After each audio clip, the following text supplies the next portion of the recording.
Saat ini memang masa krisis yang sulit bagi kita semua. Usaha kita pada saat ini bisa diibaratkan sebagai sebuah kapal yang sedang diterjang oleh badai besar.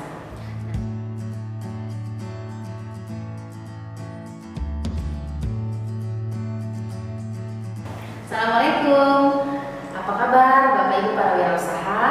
Semoga senantiasa dalam keadaan baik-baik saja ya, sehat-sehat selalu.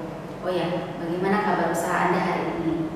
Semoga tetap lancar, yang pasti harus tetap optimis. Walaupun kita sedang menghadapi masa-masa krisis seperti saat ini, tapi yang penting tetap semangat untuk berusaha. Hari ini saya dengan Dewi Suryani, saya ingin berbagi sharing dengan Bapak Ibu sekalian mengenai judul kita tutorial hari ini adalah manajemen keuangan UMKM saat krisis melanda. Kita kalau melihat manajemen keuangan, jangan khawatir, kita tidak akan membahas manajemen keuangan dalam bentuk laporan keuangan yang rumit, yang jelimet, tapi kita akan membahas lebih kepada tips-tips keuangan yang bisa Bapak dan Ibu manfaatkan di krisis pandemi COVID seperti sekarang ini. Yang penting tetap usaha, tetap semangat, positive thinking, dan kita yakin badai ini pasti akan berlalu. Oke, Bapak Ibu sekalian pernah mendengar istilah manajemen risiko? Kalau manajemen risiko itu berurusan dengan segala sesuatu yang kemungkinan akan terjadi di masa akan datang. Jadi kita berusaha untuk memanage resiko yang mungkin terjadi, artinya belum terjadi, tapi mungkin terjadi di masa yang akan datang. Tapi kalau manajemen krisis ini terkait dengan sesuatu yang sedang terjadi atau telah terjadi. Jadi ternyata krisis itu ada manajemennya, ada tekniknya, bagaimana cara kita untuk menanggulangi krisis itu agar tidak berimbas terlalu buruk kepada kita atau usaha kita. Baik, dengan langkah-langkah kita untuk mengupayakan sebanyak-banyaknya informasi sehingga kita bisa mendapatkan kemungkinan-kemungkinan atau alternatif-alternatif untuk menekan resiko dari krisis itu sehingga tidak berimbas terlalu buruk kepada diri kita. Ada 4 hal yang bisa dilakukan dalam memanage krisis ini. Jadi ada 4 hal ya Bapak Ibu sekalian. Yang pertama adalah mengidentifikasi. Jadi kita perlu mengidentifikasi apa yang sedang terjadi, krisisnya seperti apa, sebesar apa, atau sekecil apa, apakah berefek buruk atau tidak kepada kita. Kemudian yang kedua, menilai.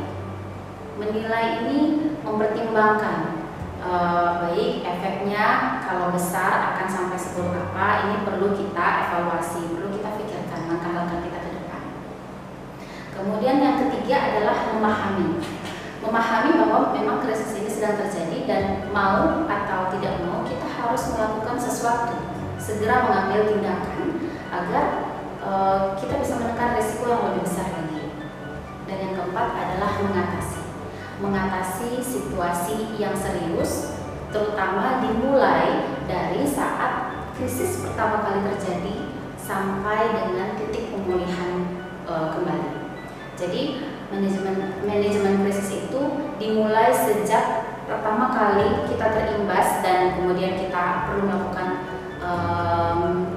melakukan tindakan-tindakan apa sampai dengan nanti titik pemulihan, sampai dengan usaha kita kembali normal. Jadi pada saat krisis pandemi COVID yang sekarang terjadi, misalnya nanti sudah usai, itu belum tentu manajemen krisis kita artinya belum tentu berakhir di situ. Kita masih harus terus mengevaluasi sampai dengan titik nanti usaha kita kembali kepada situasi normal, kepada situasi yang stabil.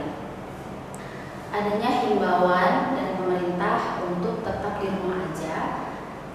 Itu mulai dari belajar dari rumah, bekerja dari rumah, dan beribadah dari rumah, tentu sedikit banyak memberikan efek kepada usaha kita.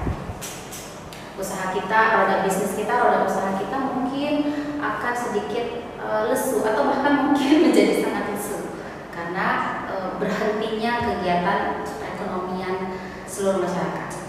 Krisis ini tidak hanya berimbas kepada usaha UMKM saja, tapi bahkan selevel korporat besar pun terpaksa harus merumahkan ratusan hingga ribuan karyawannya. Nah, bila Bapak Ibu memiliki usaha, tentu ini merupakan PR yang cukup besar. Bagaimana memastikan usaha kita untuk tetap bisa berjalan di tengah pandemi corona seperti sekarang ini. Tapi tetap optimis ya, karena kadang-kadang keterpaksaan bisa melahirkan sebuah kreativitas. Dalam materi kali ini saya ingin berbagi tentang 5 tips manajemen keuangan UMKM untuk bisa bertahan di saat krisis melanda. Yang pertama adalah menjaga aliran arus kas Anda. Oh ya, Bapak Ibu, apakah sudah memiliki laporan keuangan? Setiap badan usaha wajib memiliki laporan keuangan. Walaupun laporan keuangannya sangat sederhana, tidak masalah. Laporan keuangan sendiri itu penting tidak hanya untuk sang pemilik sendiri, tetapi bahkan untuk segala pihak yang berkepentingan dengan pemilik usaha tersebut. Misalnya kreditor, calon investor, bahkan untuk yang level korporat besar, laporan keuangan mereka dibutuhkan oleh pemerintah dan masyarakat umum. Laporan keuangan sendiri terdiri dari 5 macam, 5 jenis laporan keuangan. Yang pertama ada laporan arus kas, laporan neraca, laporan laba rugi, laporan perubahan modal, dan catatan atas laporan keuangan. Nah, kita tenang saja, kita tidak akan membahas yang rumit-rumit itu. Saya hanya akan share sedikit mengenai laporan arus kas. Laporan arus kas ini penting, kenapa? Karena ia menunjukkan catatan uang masuk dan uang keluar dari badan usaha milik Ibu dan Bapak sekalian. Kenapa ini penting dan harus tercatat? Supaya kita bisa memisahkan antara harta dari usaha dan harta pribadi kita. Jadi kita bisa tahu apakah pada bulan ini kita mengalami untung atau rugi. Karena kalau sudah tercampur, tentunya nanti kita akan sulit menentukan apakah sebenarnya usaha kita maju atau malah mundur. Nah, Bapak Ibu para wirausahawan, di tengah masa krisis seperti sekarang ini, setelah tadi kita melihat kembali laporan keuangan kita, ternyata kita perlu mengevaluasinya kembali. Apakah dari pendapatan kita masih cukup baik, masih bisa dipertahankan, masih bisa untuk diputar kembali. Sedangkan dari sisi pengeluaran kita juga harus mengevaluasinya kembali. Apakah ada biaya-biaya yang masih bisa kita tunda? Apakah ada biaya-biaya yang masih bisa kita kurangi? Nah, jadi tips yang kedua adalah merencanakan kembali anggaran biaya dan pendapatan. Dari sisi pemasukan tadi yang di bagian atas, kita perlu mengatur pemasukan sesuai dengan rumus 40, 30, 20, dan 10. Kira-kira rumus apa ya itu? Nanti kita pelajari selanjutnya ya. Sedangkan dari sisi pengeluaran, kita perlu memisahkan, mengevaluasi mana biaya-biaya termasuk biaya primer dan mana biaya-biaya termasuk biaya sekunder. Artinya kalau biaya primer ini Anda mau tidak mau harus tetap mengeluarkannya. Seperti misalnya harus tetap mengeluarkannya. Sedangkan untuk biaya sekunder ini adalah biaya-biaya yang mungkin jika tidak kita pergunakan, jika tidak kita keluarkan, usaha kita masih dapat berjalan dengan baik. Nah, poin yang ketiga, setelah kita mengevaluasi laporan keuangan kita perlu memutuskan untuk kira-kira usaha saya saat ini masih bisa tetap dipertahankan nggak ya? Tapi kalau dirasa lesu, sebaiknya Anda mulai berpikir untuk melakukan pivot usaha. Ya, nah untuk membuat pivot usaha, Anda harus mulai membuat bisnis plan yang membuat proyeksi usaha ke depannya. Ini tidak perlu yang ribet-ribet, tidak perlu yang jelimet. Anda hanya harus berpikir dan menganalisa kira-kira usaha apa. Kalau saya ingin pivot usaha saya sekarang ini dengan usaha yang baru, kira-kira usaha apa yang bisa sesuai dengan kondisi krisis seperti sekarang ini. Jadi memang kita sebagai wirausaha harus memiliki karakteristik adaptif. Jadi tidak bisa kita berjalan sendiri kaku seperti itu. Pokoknya saya mau usaha saya seperti ini yang oke. Karena kadang-kadang kita hanya berusaha atau melakukan sesuatu, menciptakan sesuatu sesuai dengan pemikiran kita saja, tanpa kita melihat apakah ada permintaannya di luar sana. Nah, kalau tidak ada, sebaiknya kita mulai berpikir untuk melakukan wirausaha. Supaya saya bisa tetap bertahan di saat seperti ini, karena pemasukan saya kurang. Jadi saya boleh mempergunakan seluruh income saya yang ada untuk dipergunakan untuk biaya operasional. Bukan seperti itu. Aturan agar kita tetap bisa memperpanjang masa-masa aman kita, dan kita tetap bisa melewati masa-masa krisis kita di masa yang akan datang. Jadi dari rumus pendapatan ini 40% kita gunakan untuk biaya kehidupan kita dan pengeluaran rutin kita sehari-hari. Misalnya untuk biaya makan, biaya transportasi, biaya sekolah anak, yang macam-macam yang biaya operasional kita setiap bulannya. Kemudian dari income kita itu kita menyisihkan 30% adalah untuk membayar cicilan dan tagihan. Kalau mungkin Anda punya cicilan motor, ya mau tidak mau kan tetap harus dibayar. Walaupun di masa krisis seperti ini mungkin kita masih bisa kontak dengan kreditor kita untuk meminta keringanan, misalnya seperti itu.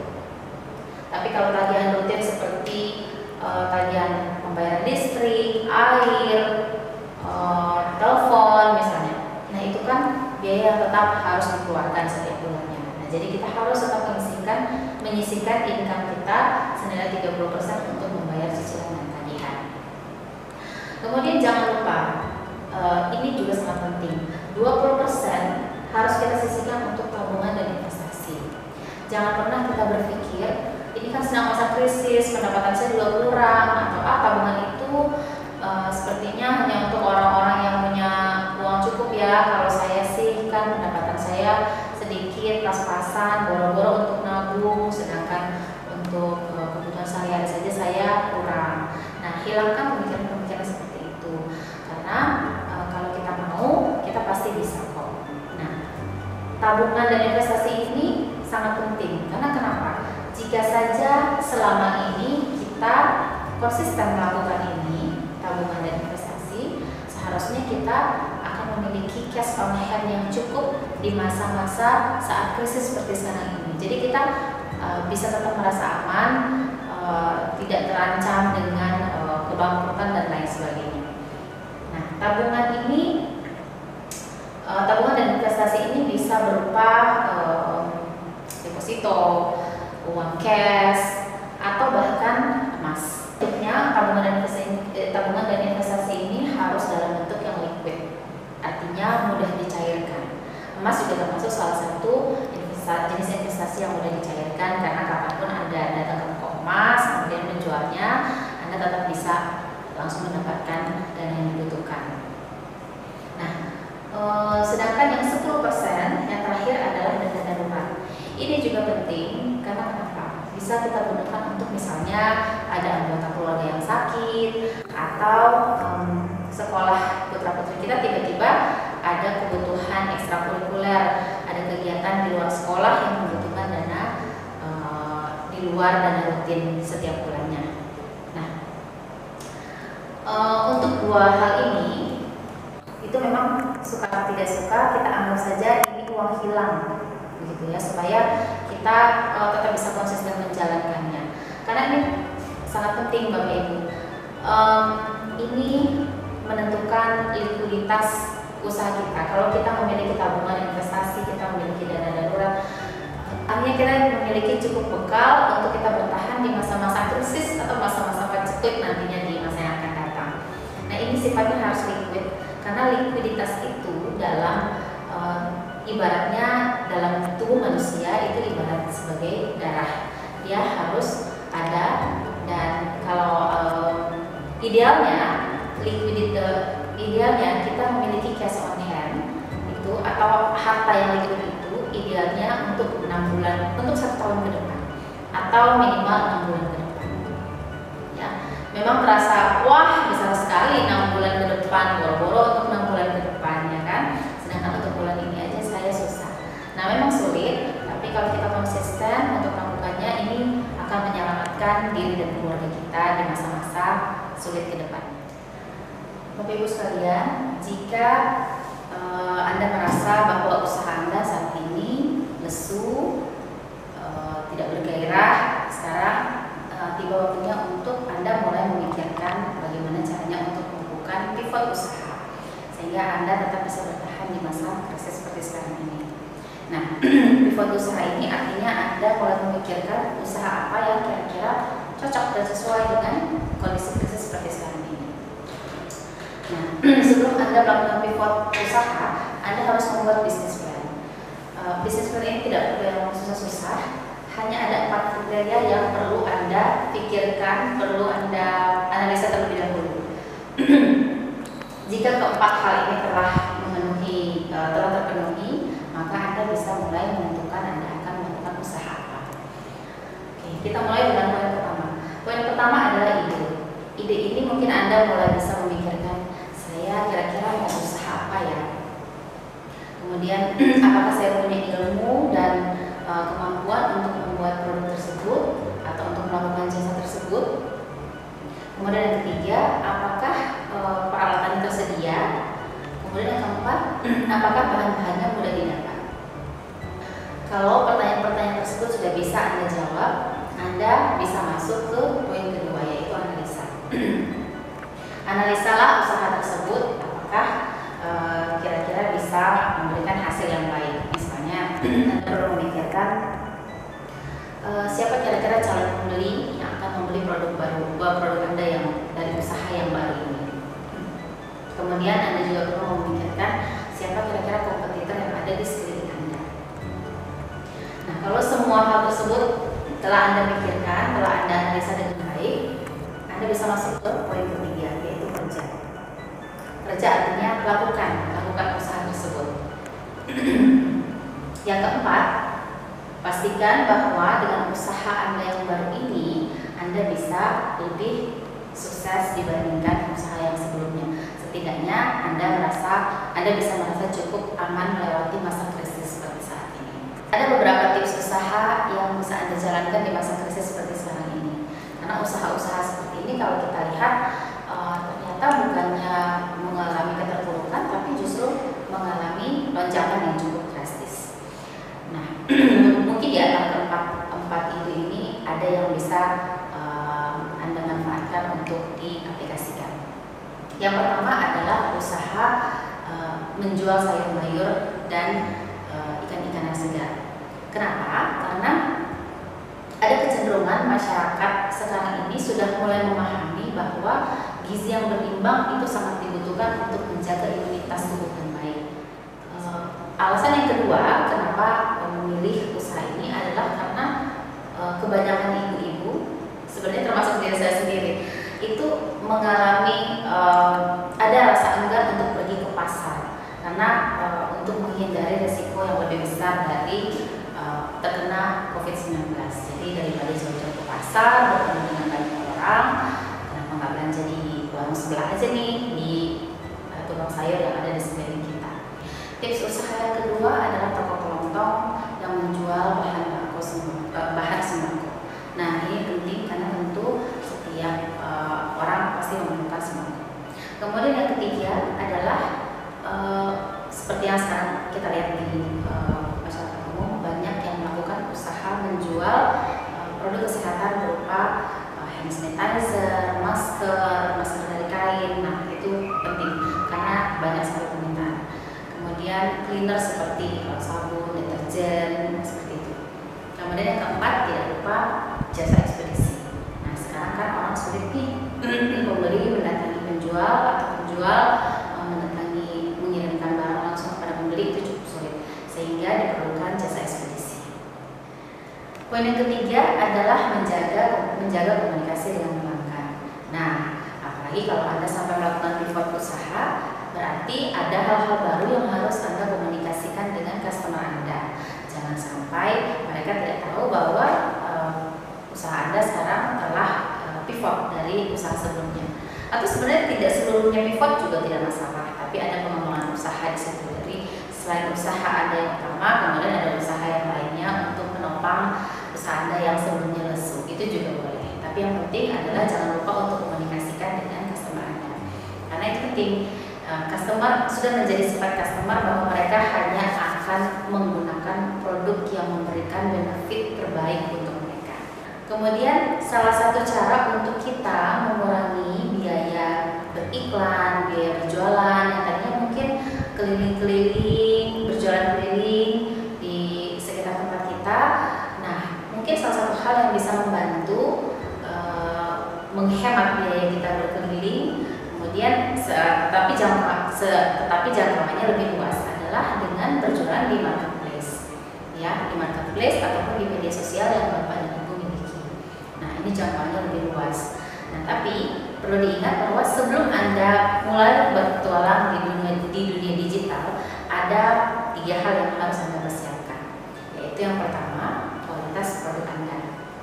Ya, kualitas produk Anda ini harus dijaga agar supaya pembeli tertarik tidak hanya melakukan satu kali pembelian, tetapi melakukan repeat order. Kemudian yang kedua adalah kemasan. Kemasan ini penting, seperti yang sebelumnya kita juga pernah melakukan workshop tentang kemasan atau packaging. Jadi kemasan saat ini itu tidak hanya berfungsi untuk mempercantik produk kita saja, tapi merupakan menjadi salah satu alat pelindung utama bagi produk kita. Misalnya saya berjualan kerupuk. Bagaimana kerupuk saya bisa sampai dari tangan saya kepada pembeli saya tanpa rusak? Nah, kemasan seperti apa yang seharusnya saya pilih? Gitu. Poin ketiga, ini salah satu yang terpenting adalah foto produk. Jangan lupa, sebelumnya kita juga sudah pernah memberikan tutorial atau materi mengenai foto produk. Kenapa foto produk menjadi salah satu item yang sangat penting untuk Anda bisa mulai berjualan di dunia digital? Karena satu, produk Anda tidak bisa dicicip oleh customer.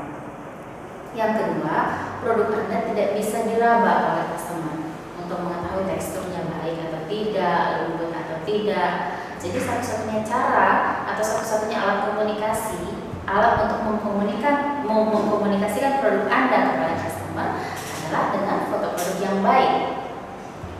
Harus ada beberapa kriteria untuk memenuhi foto produk, misalnya fotonya cerah, pencahayaannya baik, ya, nilainya tepat.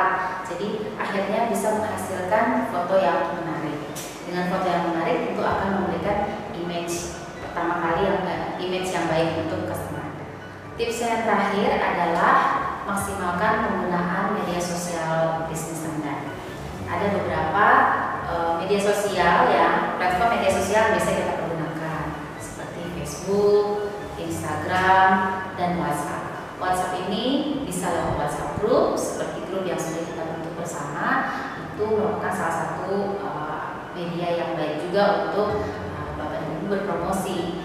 Karena awalnya mungkin tetangga-tetangga lain yang tidak tahu bahwa Anda menjual produk tertentu, sekarang menjadi tahu. Akhirnya kita bisa membentuk komunitas usaha di situ dan saling membantu sesama komunitas tersebut. Kemudian yang kedua adalah WhatsApp Story. WhatsApp Story ini Anda bisa menjual, mempromosikan produk-produk Anda di WhatsApp Story. Jadi setiap orang yang melihat WhatsApp Anda itu juga bisa melihat produk-produk yang Anda tawarkan. Baik Bapak Ibu sekalian, demikian materi yang bisa saya bagikan kepada Bapak Ibu pada hari ini. Semoga ada yang bisa diambil dan dipetik dari situ, bisa menjadi inspirasi buat Bapak Ibu sekalian. Kalaupun tidak bisa semua tips, semua item tersebut dimanfaatkan, bisa mengambil dan menyesuaikan beberapa item saja, disesuaikan dengan kemampuan Bapak Ibu sekalian. Terakhir, saya ingin memberikan kata-kata yang mudah-mudahan bisa menjadi inspirasi buat Bapak Ibu sekalian. Adalah saat ini memang masa krisis yang sulit bagi kita semua. Usaha kita pada saat ini bisa diibaratkan sebagai sebuah kapal yang sedang terjang oleh badai besar. Pada saat kapal kita sedang diterjang badai besar, kita tidak mengembangkan layar dan kita tidak menggunakan jangkar. Tapi kita biarkan kapal kita untuk mengikuti arus dan gelombang yang ada hingga kita bisa selamat sampai ke tepian. Nah, demikian materi dari saya, mudah-mudahan bisa diambil manfaatnya. Terima kasih, stay safe ya, dan di rumah aja. Assalamualaikum.